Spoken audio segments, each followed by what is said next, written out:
Okay, we're going to give you a quick overview of the ambutrak system. To navigate to the web system, you'll go to hcesd1.ambutrak.net, and it'll open a pop-up window that'll take you to the login screen. Okay, we want to enter our username and password.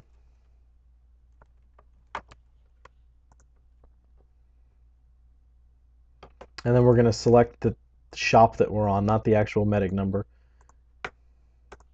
Click New Shift, and it'll open up the inventory for this shift. You see we can choose to inventory the ambulance, the station, the airway bag, or the trauma bag. So let's go ahead and start with the ambulance. As we click on ambulance, it'll list each cabinet by number in the vehicle. So to inventory cabinet A, we click on the cabinet number, and we'd inventory each of these items. You can manually update the par, or if you have matched all the quantities, you can click set to par, and that'll update the entire page to the correct par levels, and we'll click submit.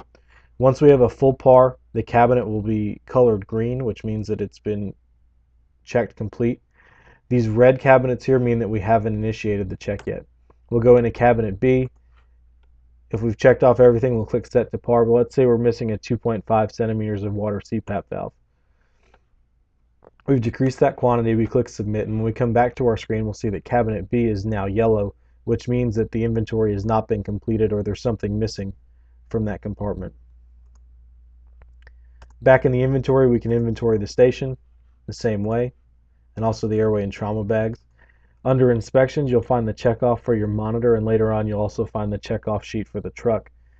For the monitor, you'll select the type of monitor that you're using, enter the asset tag off the rear of the monitor, and then go ahead through the rest of the questions pertaining to the monitor. As you complete the supply inventory, the items that you've marked deficient will appear in your request supplies area. Under the status, until you've actually sent the request to logistics, it will say not sent. When you're ready to send your supply request off, click submit, and it'll update now that the order is on hold in logistics until they manually fill it and clear it out of the queue. If you're interrupted in the middle of your inventory, or you've completed your inventory but your shift is not over, when we click log out to get out of the system, we want to go to temporary logout, which will save the progress that we've made thus far in the shift. When we come back, we can log back in with the same username and password.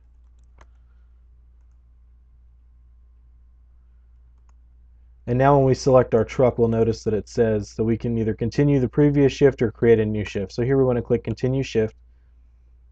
It's brought up everything that we've saved, and we can continue on the inventory, or if we review supplies, we can adjust the quantities that are on the truck. As you're going through this, a lot of these trucks were cut and pasted, and we know the trucks aren't set up the same, so if you find an issue with something being in the wrong place and it doesn't match up with the inventory sheet, go ahead and send logistics an email so they can get that straightened out. If you have any other questions about ambutrak, go ahead and contact Amy by email or phone, and she'll be happy to answer any questions that you have.